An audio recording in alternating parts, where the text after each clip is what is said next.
Positibong kinilala ng mga saksi ang dalawang suspect sa pagnanakaw sa dalawang tindahan ng alahas sa SM Mega Mall.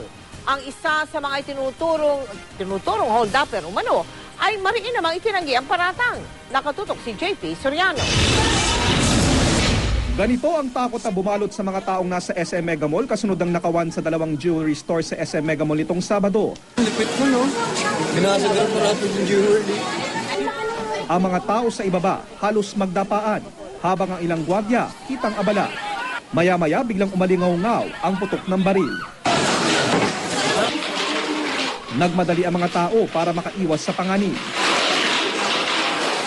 Nakipag-ugnayan ng Eastern Police sa iba pang police districts para humingi ng mga litrato ng mga kilalang miyembro ng Martilyo Gang na umatake na dati sa ibang lugar. Ipinakita ng MPD ang mga litrato ng mga miyembro ng Martilyo Gang na naaresto sa Maynila noong October 2011. Mula sa mga litrato, namukaan daw ng dalawang saksi ang tatlong sospek. Isa sa mga itinuro ay nakilalang si Abuber Abdul Kadir na may kasong robbery with homicide and multiple frustrated homicide.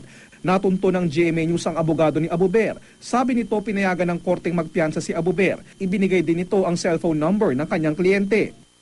At ang makausap ng GMA News, itinanggi ni Abuber na kasama siya sa pagnanakaw sa Mega Mall nung Sabado.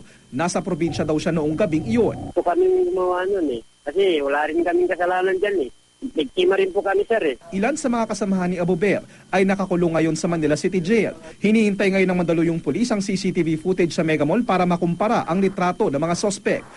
Nung present namin yung Rogues Gallery ng Manila, it turned out na un-identify niya tong isang to. Sa opisyal na pahayag ng pamunuan ng SM, sinabi nilang patuloy silang nakikipag-ugnayan sa PNP para matiyak na mahuhuli sa lalong madaling panahon ang mga salarin. Nanawagan din sila sa publiko na unawain sila sa mahigpit na seguridad na pinaiiral ngayon. JP Soriano, Nakatutok, 24 Oras.